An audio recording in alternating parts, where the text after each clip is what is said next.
নমস্কার, সকলকে স্বাগত আমার এই ছোট্ট একটা ইউটিউব চ্যানেলে। আমি হচ্ছি তোমাদের প্রিয় ড্রিম গার্ল। আজ কি জানো? আজ আমার বেস্ট ফ্রেন্ডের জন্মদিন।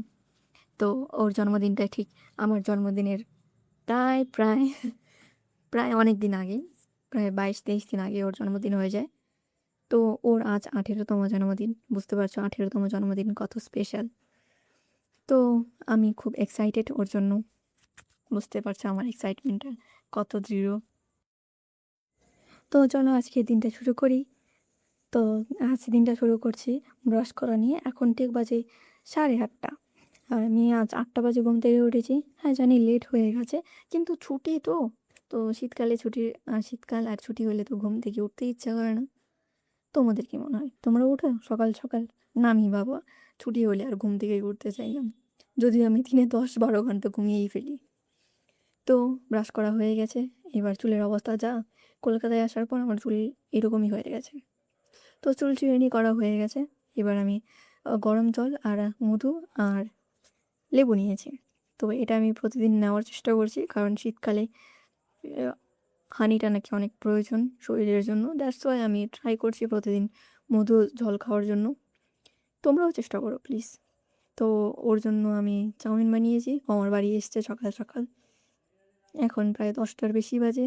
তো খালি পেটে তো রাখা যায় না। ওরটাতে ডিম নেই, আমারটাতে ডিম আছে, কারণ আমি আগেই বলেছি ও না ভেজিটেরিয়ান। সো ও পেঁয়াজ রসুন খায়, বাট ডিম মাছ মাংস খায় না, বুঝলে?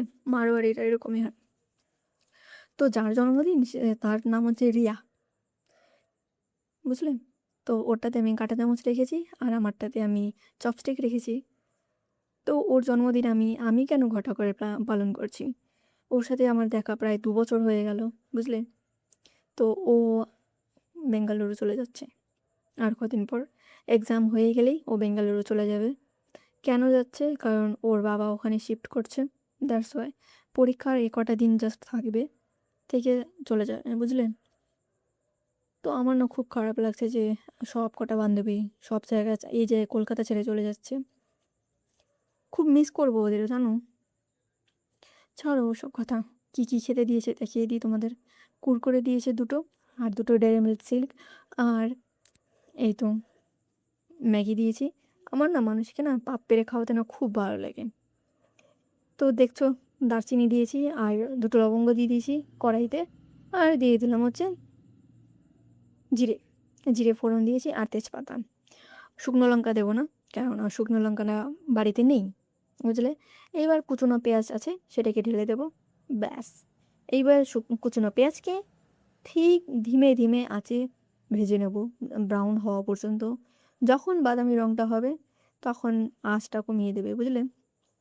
আমি খুব একটা ভালো রাঁধুনি নই, যদিও তবুও চেষ্টা করছি। হ্যাঁ, তুমি বলবে চেষ্টা করলেই হয়ে যায়, কিন্তু আমার বয়স 18, বুঝলে? দুনিয়া আজ পর্যন্ত খুব ভালো একটা দেখিনি। আমি বলবে আমরা 18 বছরে বাচ্চা জন্ম দিয়েছি, তোমরা পেরেছো সোনা। তোমরা পেরেছো বলে আমি পারবো এটা কোথাও লেখা নেই, বুঝলে? তো তোমাদের জন্য বেস্ট অফ লাক। আমি তোমাদের সাথে হিংসে করছি না, তোমাদের শুভাকাঙ্ক্ষী আমি। তো আমি কুচানো টমেটো দিয়ে দিয়েছি। এবার দিয়েছি হলুদ, তারপর হলো শুকনো লঙ্কার গুঁড়ো। বেশি না, অল্প দেবো, কারণ আমার বান্ধবী ঝাল খুব একটা খায় না। এবার দিয়ে দিচ্ছি একটু হালকা ধনের গুঁড়ো। ব্যাস, এটাকে দিয়ে হালকা হালকা আছে ভেজে নেব যতক্ষণ না একটা তেল বেরোবে। তারপর আদা কুচোনো রসুন কুচোনো দিয়ে দেবো, ব্যাস। এবার ভাজতে থাকবো। তো আমার বান্ধবী বলছিল যে বেশি কিছু না করতে, জাস্ট নর্মাল কিছু বানিয়ে খাওয়াতে। আমি বললাম তুই এতদিন পরে এসছিস, তোর সাথে আর 2 বছরের সম্পর্ক আমার, এত তাড়াতাড়ি চলে যাবি? বলে কি করার কিছু নেই। আমি বললাম তুই কলকাতা থাক, হোস্টেলে থাক। বলে কি আমাকে খাওয়াবে কে? জানিস আমি ভেজিটেরিয়ান। আমি বললাম তাও ঠিক, কিন্তু বাবা তুই তো এখানেই থাকিস না, তোর মামার বাড়িতে থাক। বলে কি মামার বাড়ি ও আলাগ বাত হ্যাঁ না। মামার বাড়িতে একদিন রাখবে, 2 দিন রাখবে, সারা বছর রাখবে না। আমি বললাম আচ্ছা, তো বেঙ্গালুরুতে মানিয়ে নিতে পারবি? ও বলে শোনা, সব কিছু মানিয়ে নিতে হয়, জীবনে চলতে গেলে সব কিছুই মানিয়ে নিতে হয়। আমরা মেয়ে, আজ এই গাছে এই এক কী যে বলে না,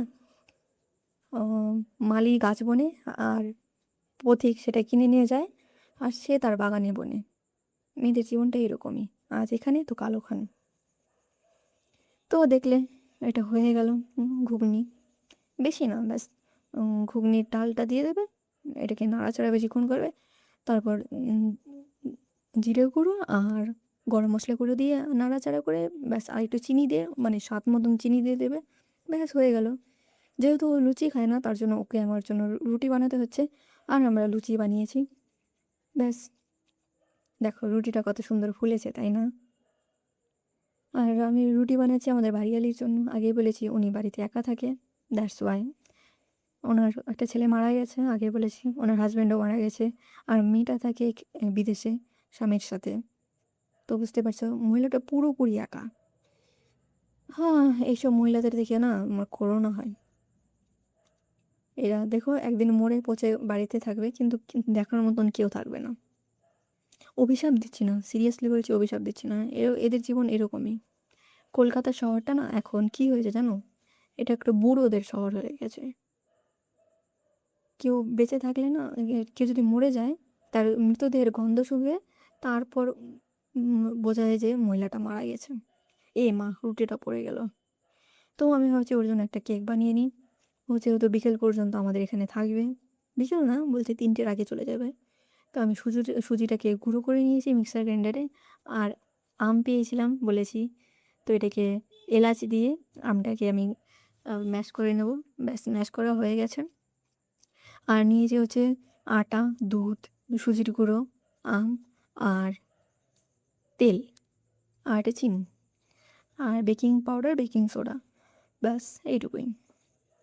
তো আমি বলছিলাম না আমাদের বাড়িয়ালি, ওনার যে অবস্থা, উনি যদি একটু খিটখিটে কম হতো না, তাহলে অনেক ভালো হতো।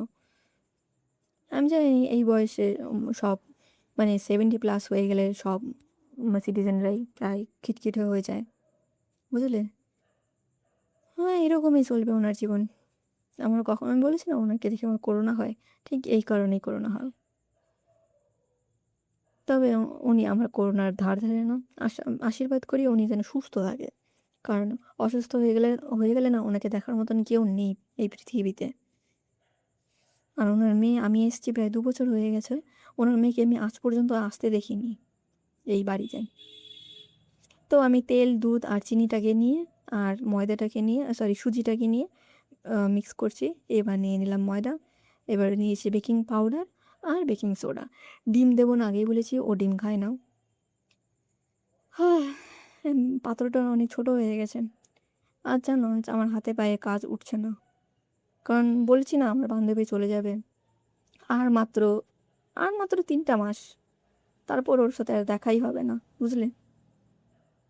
ফোনে ও বললো ফোনে কথা বলে, আমি বলি শোনো ফোনে না কথা হয়, বাট ফোনের ফিলিংসটা না লাইফে, মানে এখানে থেকে হয় না, বুঝলে? তো দেখলে এটা ম্যাশ করা হয়ে গেছে, মিক্স করা হয়ে গেছে।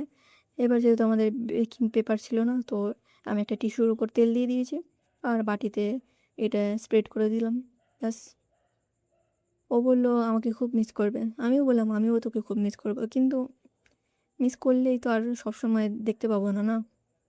ছোট থেকে এই পর্যন্ত কত বান্ধবী হারিয়েছি, একটা বান্ধবী না জানো আজ পর্যন্ত পার্মানেন্ট থাকিনি আমার জীবনে। প্রায় 20 থেকে 40টা বান্ধবী, এমন বান্ধবী হারিয়ে ফেলেছি। যদিও আমার কখনো বন্ধু ছিল না, গার্লস স্কুলে পড়েছি, বুঝতে পারছো। তো ওর জন্য আমি এই কেকটা বানিয়েছি। ও 2 পিস খেয়ে গেল, আর 1 পিস ও ব্যাগে করে নিয়ে গেছে ওর মাকে খাওয়াবে বলে। তো ওর সাথে আমি ওর বাড়ি যাচ্ছি। ওর বাড়ি হচ্ছে দমদম। ও যেন খুব আইসক্রিম খেতে খুব ভালোবাসে। আমি বলেছিলাম না আমার লোককে খেয়ে খাওয়াতে খুব ভালো লাগে। এই গুণটা না আমি আমার বাবা মার কাছ থেকে পেয়েছি।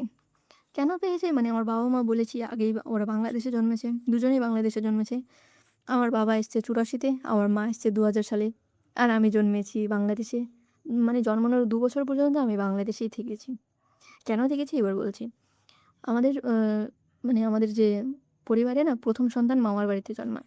আর তখন 2004-5-এ না এত বর্ডারে কড়াকড়ি ছিল না, বুঝলি? দ্যাটস ওয়াই আমরা এইভাবে যেতে আসতে পেরেছি। মানে আমি যখন জন্মেছি না তখন আমার মায়ের পাসপোর্ট পর্যন্ত হয়নি, তো আমরা পাসপোর্ট ছাড়াই যাওয়া আসা করেছি। তো এখন পাসপোর্ট হয়ে গেছে, আমার মা 2008-এই পাসপোর্ট করেছে। তারপর 2009-এ একবার গিয়েছি আর 2024-এ গিয়েছি। তো বুঝতেই পারছো আমার এত ভাগ্য ভালো যে আমি জুলাই আন্দোলনের ৪ দিন আগে চলে এসেছি। নয়তো ওখানে থাকলে আমার অবস্থা যে কি হতো ওখানকার আ মোল্লারা না একদম কি জম্বি টাইপের, বুঝলে? সিরিয়াসলি বলছি ওরা জম্বি টাইপের। উম ঘটনাগুলো না অন্য ভিডিওতে বলব। তো আমি ওর জন্য আর ওর ভাইয়ের জন্য আইসক্রিম আর মাজা নিয়ে যাচ্ছি। কারণ কারো বাড়িতে আমি খালি হাতে যাই না। বেশি না জাস্ট ৳১০০ ই নিয়েছে। ৳১০০ জিনিস নিয়ে যাচ্ছি। আর ওদের না মিষ্টির দোকান। তো আইসক্রিম নিয়ে যাওয়াটাই ভালো। তো আজকের জন্য এই পর্যন্তই। Tata, bye, bye. দেখা হবে অন্য কোনো ভিডিওতে।